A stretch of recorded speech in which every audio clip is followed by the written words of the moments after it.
నమస్తే, welcome to SR6 news. Mahabubabad జిల్లా బయ్యారం మండల కేంద్రంలో గల ప్రధాన రహదారిపై నెలకొన్న ఆరోగ్య సమస్యకు PDSU జిల్లా కార్యదర్శి బానోత్ దేవేందర్ సమర్థవంతమైన పోరాటం చేశారు. స్థానిక చికెన్ సెంటర్ యాజమాన్యులు ప్రతిరోజు బ్రిడ్జి పక్కన కోళ్ల వ్యర్థాలను గుంజుకుంటూ ప్రజల ఆరోగ్యాన్ని ప్రమాదంలోకి నెడుతున్నారు. దీనిని గమనించిన బానోత్ దేవేందర్ సంబంధిత అధికారులను వెంటనే అప్రమత్తం చేశారు. ఈ ఘటనపై పత్రికలో వార్తలు రావడంతో అధికారులు వెంటనే స్పందించారు. చికెన్ సెంటర్ యాజమానులకు నోటీసులు జారీ చేసి ఇకపై వ్యర్థాలను రహదారి పక్కన వేయకుండా హెచ్చరించారు.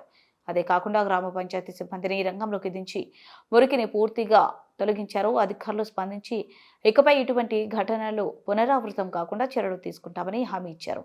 అయితే బానోత్ దేవేందర్ దీనిని పూర్తిగా పర్యవేక్షించి ప్రజలకు నష్టం కలిగించి ఇలాంటి చర్యలు కొనసాగితే మరింత కఠిన పోరాటం చేస్తామని హెచ్చరించారు.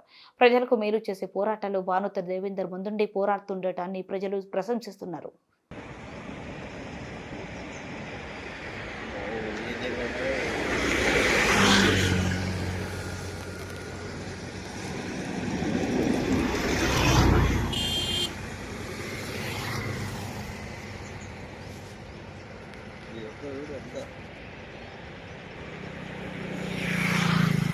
Bye,